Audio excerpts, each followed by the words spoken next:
Hola, buenas noches, doctor Hugo López-Gatell, doctora Lomía. Un gusto saludarles, Demián Duarte, de Pasión por los Negocios, de Lobos FM, Política y Rock and Roll Radio de Sonora. Doctor, yo le tengo dos cuestiones, doctor López-Gatell. Una en particular y que inquieta porque esta semana hubo un cambio en algunos estados y en particular en el mío, de color del semáforo. Es si puede hacernos el favor de volver a explicar qué significa estar en naranja. Se lo pongo de esta manera.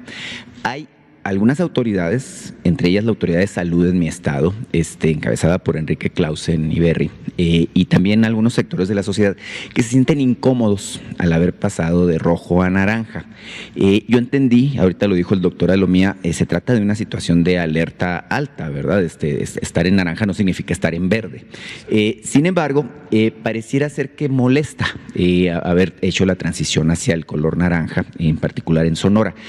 Yo he apreciado aquí en la Ciudad de México cómo se han organizado para convivir con el color naranja, cómo de alguna manera los ciudadanos, vuelven poco a poco a la que se llama ahora la nueva normalidad, se reintegran a sus actividades teniendo las medidas de cautela, de cuidado al respecto.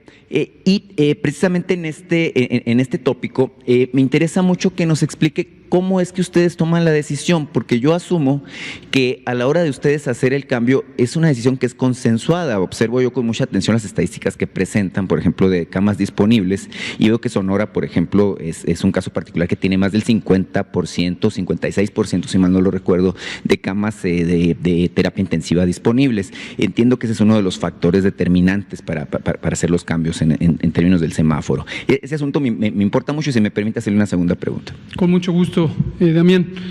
Gracias por la pregunta porque nos ayuda a aclarar a un tema que es de interés público, de interés de todas y todos, de interés también de las autoridades estatales de salud, desde luego de la ciudadanía y de todo el mundo, y que ha sido sujeto a una distorsión de información. Otro tema más, porque aparecen, por eso decíamos hace unos días, nos parece un distractor innecesario esta idea de que la noticia sea que si se confrontan con los estados, que si rompen el diálogo, que si ya se enojaron unos gobernadores, que ahora están tristes.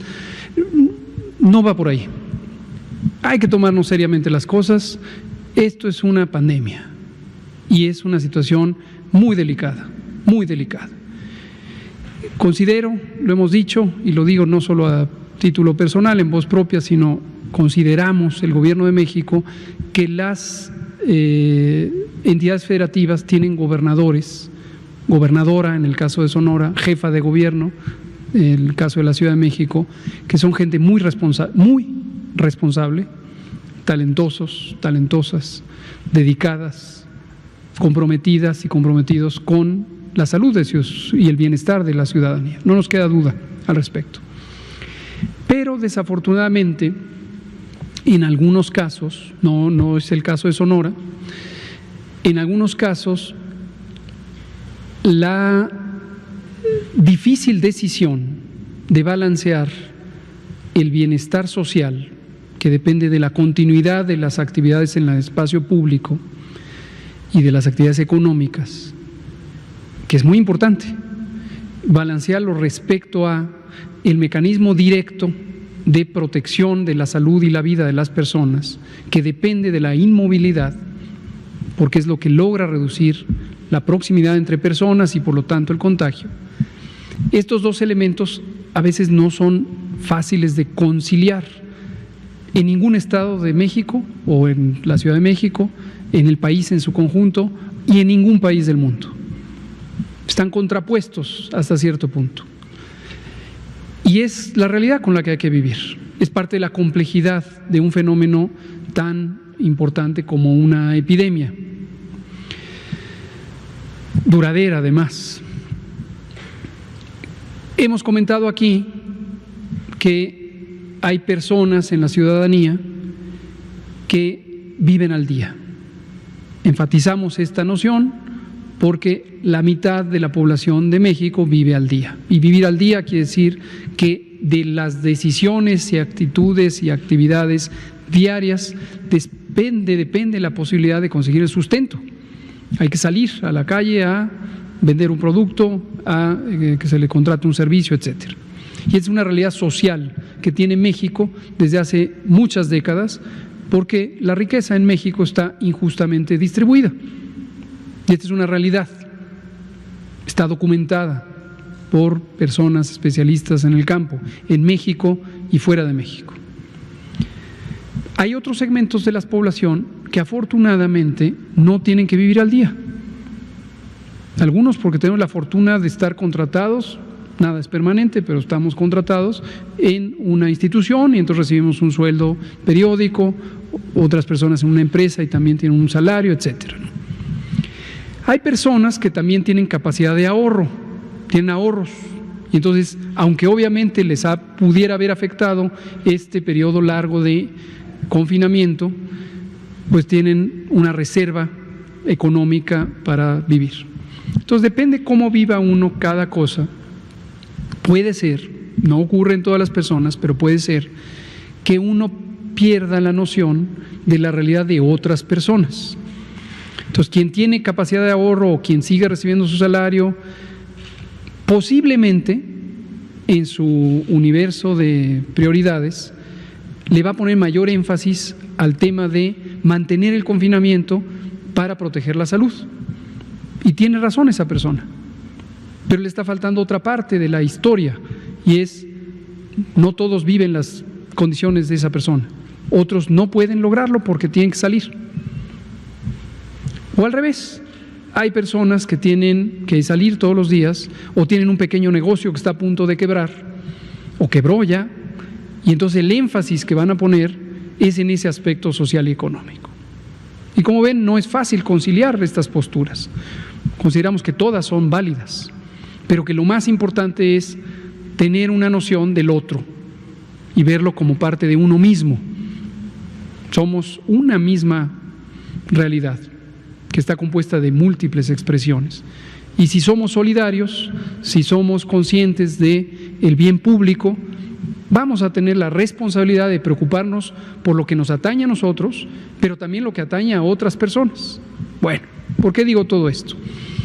Porque en las entidades federativas, en algunos casos, lo hemos visto, no voy a detallar quiénes y cuándo, puede haber mandatarias o más bien mandatarios estatales que de pronto les resulte frustrante que el semáforo de riesgo COVID indique que tienen una calificación o un color distinto al que esperaban. Y quizá ya habían hecho cálculos sobre qué decisiones iban a tomar en su entidad federativa, quizá ya habían hecho acuerdos con los sectores económicos, por ejemplo, y tienen una fuerte presión de los sectores económicos que les dicen: yo ya quiero abrir mi empresa, mi negocio, lo que sea. Y entonces de repente resulta que no, que el semáforo, una vez hecha la calificación, resulta en rojo, cuando ya esperaban que fuera anaranjado y ya habían contemplado que iban a abrir el 50% de los restaurantes, por ejemplo. Pero no perdamos de vista que aquí no se trata de negociaciones, y qué bueno que hace así su pregunta. Les platico una anécdota que creo que es ilustrativa. A lo largo de estas semanas, es una historia real, obviamente no voy a identificar a los protagonistas, de una entidad federativa nos hablaron muy amablemente durante este proceso de diálogo semanal con las entidades federativas, y la expresión que usó la persona funcionaria nos dijo: sí, los colores que ustedes tienen, esto que negocian con las cámaras empresariales. ¿De qué estamos hablando? Esto no está sujeto a ninguna negociación. Esto es un instrumento técnico. La evidencia surge de los datos, surge de la información que tiene un significado y que fue cuidadosamente analizado para que los indicadores reflejen distintos aspectos del acontecer epidémico y nos alerten a todas y todos sobre lo que podría ocurrir si el desconfinamiento es demasiado acelerado, o bien si hay un margen de seguridad para progresar en el desconfinamiento sin que haya un riesgo sustantivo de rebrote, que siempre existe el riesgo, por cierto. Pero bueno, relato todo esto también por su pregunta, para aclarar: no es negociación, tampoco es negociación con los gobernadores, No es de que lo que me pidan y bueno, según como me lo pidan y me insisten, no es así, no es así. El fundamento legal de nuestra acción está claramente estipulado en la Ley General de Salud, obviamente en la Constitución, etcétera. Y la materia técnica está perfectamente delineada y esto lo conocen las y los mandatarios estatales desde que empezó esto, en preparación para el inicio del semáforo. Está publicado en el Diario Oficial de la Federación, en el acuerdo secretarial del secretario de Salud del 14 de mayo de 2020 y estipula que habrá un instrumento de evaluación de riesgo semanal cuyos resultados corresponden con X, Y, Z actividades que se pueden abrir o dejar de abrir para eso, ¿no? Termino con este asunto. Puede ocurrir que en una entidad federativa, y usemos el ejemplo de Sonora esta semana precisamente, y también lo dijimos respecto a Baja California, que el semáforo COVID, que es uno solo y es federal, también todas estas expresiones de que si yo me voy por la libre y pongo mi semáforo, cada quien que se exprese lo que sea, pero hay un semáforo y está estipulado claramente. Que resulte, por ejemplo, en naranja, como ocurrió para esta semana en Sonora, pero que la autoridad sanitaria estatal, que además es una autoridad político-administrativa, es la persona titular del Poder Ejecutivo estatal, diga, prefiero tener una mayor cautela. Y aunque los indicadores que están medidos y son trazables me dicen que estoy en naranja, prefiero esperar, prefiero mantener las actividades restrictivas como si fuera rojo y anuncia en su entidad federativa, todavía no abrimos, nos vamos a rojo. Excelente, no tengo nada que decir. Felicitamos esta semana al gobernador Bonilla, felicitamos a la gobernadora Claudia Pavlovich. Bien, está tomando un elemento de mayor precaución. Puede tener algunas otras consecuencias en la parte social y económica, pero en la parte de salud nos parece excelente. Ahora veamos lo contrario. Le salió rojo y en el estado dice, pues no, para mí la realidad es, esto es naranja. Lo que decimos es, no lo recomendamos, por las razones extensamente explicadas, el riesgo de rebrotes, si hay un desconfinamiento demasiado acelerado.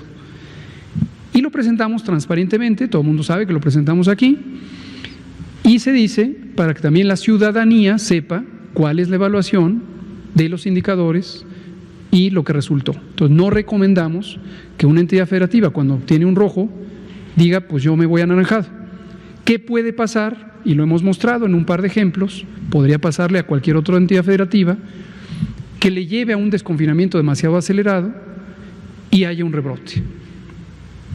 Entonces, así es. En resumen, es una operación técnica, es una operación trazable, es una operación transparente, es una operación que se comunica semanalmente a los gobiernos estatales, es una operación que depende de la información y de la calidad de la información que se genera en los estados.